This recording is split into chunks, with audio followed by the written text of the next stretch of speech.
What's up, everybody? All Might inspired cup, All Might shirt.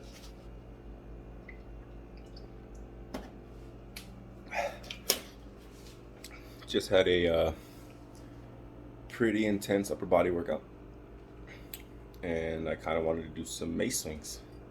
So, what a good idea for a video. I did the 25-pound mace earlier as part of like a warm-up to get ready for my workout. So now I have the 40-pound mace out, and then we're just gonna swing around a little bit, see how long I can keep it going. Tired though. It was a good upper body workout. That water dripping out the beard. All right, stay tuned. All right, I'm back. Before I do some swings, I don't know if I brought this up yet, but oh, I can't even tell. The Titan multi-grip bar camber. It's a camber to the bar here. Multi-grip. There's far, medium, and then like an angled grip for multiple hand positioning. The snapping is a bug zapper, if you're wondering what that is. Oh, but I used the inside grips today on a incline spider curls, where you're hanging over the back of the bench and just doing curls off the back. Look at that fucking pump. Anyways, with the upward angle right here, I was able to get real good concentration on the heads. There we go. But yeah, picked it up around Christmas as a birthday gift / graduation gift. I don't know if I've talked about it on the page or on the channel yet, but yeah, if you've got the space for it, I like it. It's different. You definitely don't want to use it for incline bench, because it is murder to try to hold it in a neutral grip at an angle. It just puts your wrists in a bad spot. So it's really good for flat bench. And then you have the camber here, so you can have a shorter range of motion. That way you can work on work on your pressing strength, not have to, you just work on your lockout strength. So at the last third of the lift, you can really lock it out, and you can just add more weight since you're focusing on a smaller range of motion. But yeah, I don't think I brought it up yet. The Titan multi-grip camber bar, had it for coming up on a year, well, a little bit less than a year, by 8 months. These gains. Like I said, if you have the space for it, I recommend, just for the versatility of it. Military press or standing press with the neutral grips feels good on your wrists. Pin press, like I just said. And then you can do like a drop set. So you have the camber, you're gonna have the camber facing you, so you got heavier weight, and then when you wanna drop the weight and then get more range of motion, you flip it so that the dip is now facing you, and you can get a bigger stretch through that range of motion while you're doing your drop sets. So it's cool for various reasons. But I'll start swinging a 40-pound mace around.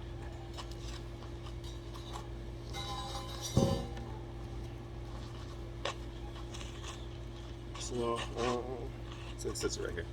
I don't know if you can tell, but I've shown it in the past. Synergy, 40 pounds. It's a big boy. It's a big boy. It's no joke. Oh, my 25 pounds is no joke. But I did dumbbell rows with 130 instead of 8 each side. Bang, bang. I did 12 chin-ups on the ring. So I gotta go a decent central nervous system connection to my lats so I can get some good swings here. So let's see.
passes. It's a little bit easier that way.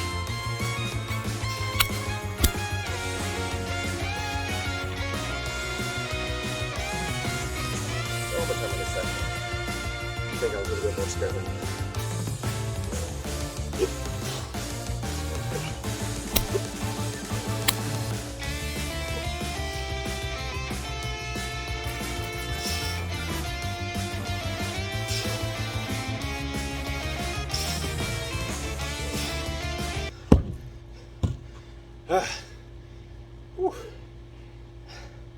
That's a good, what are they called?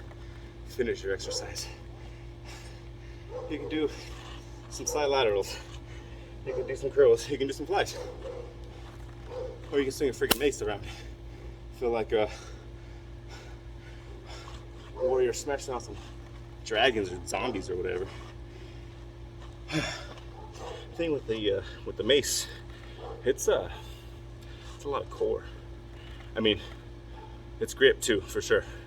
Your grip feels destroyed. You have a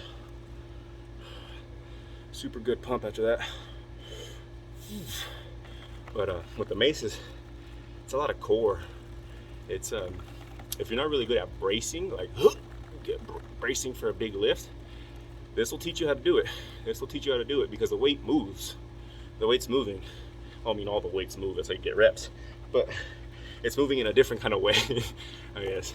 And it teaches your core to have to like stay engaged because this thing is moving around, and you wanna make sure it doesn't hit you in the back of the head. It's not gonna hit you in the back of the head if you have good range of motion. If you're doing, it's all about path, same way you would for like a bench press. It's all about bar path. So it's not gonna hit you in the back of the head unless you're doing something stupid.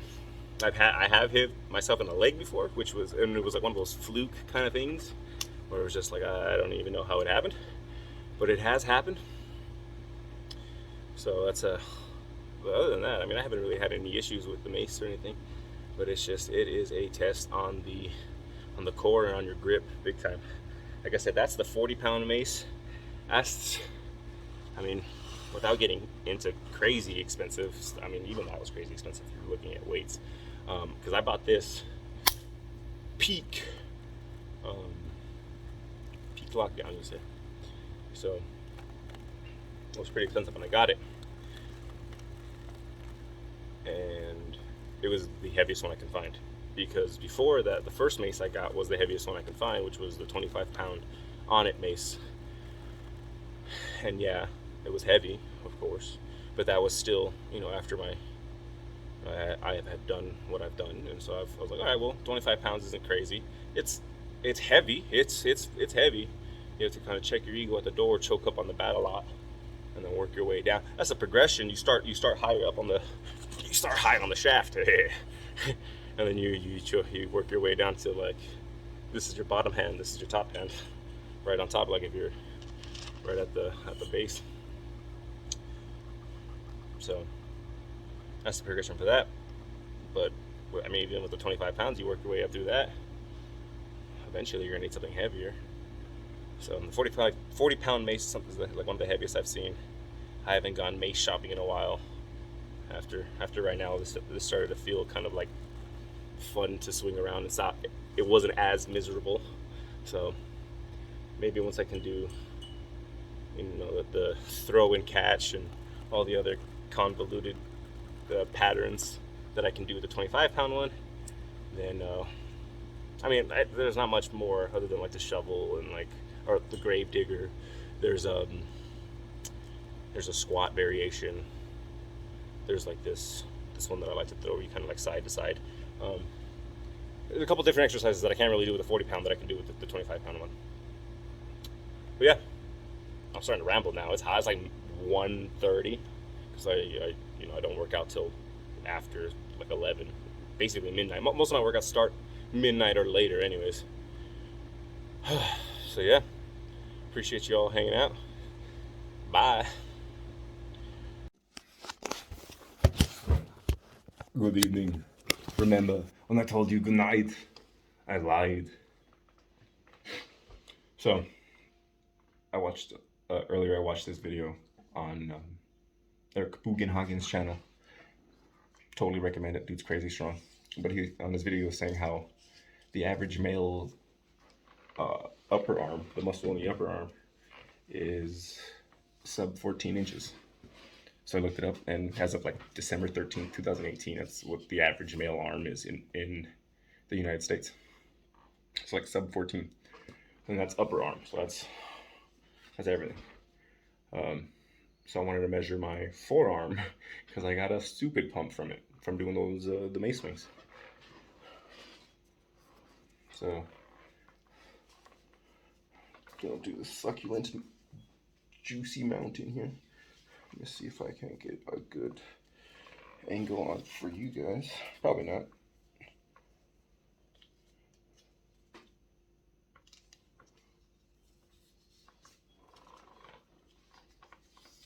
It's always easier to have someone else measure you.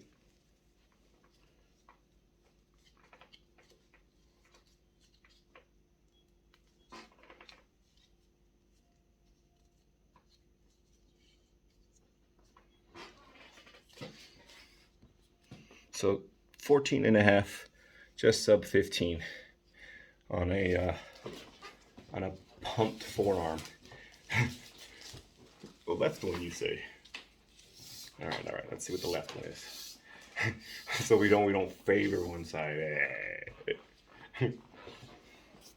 Oh, and dropped it. Oop.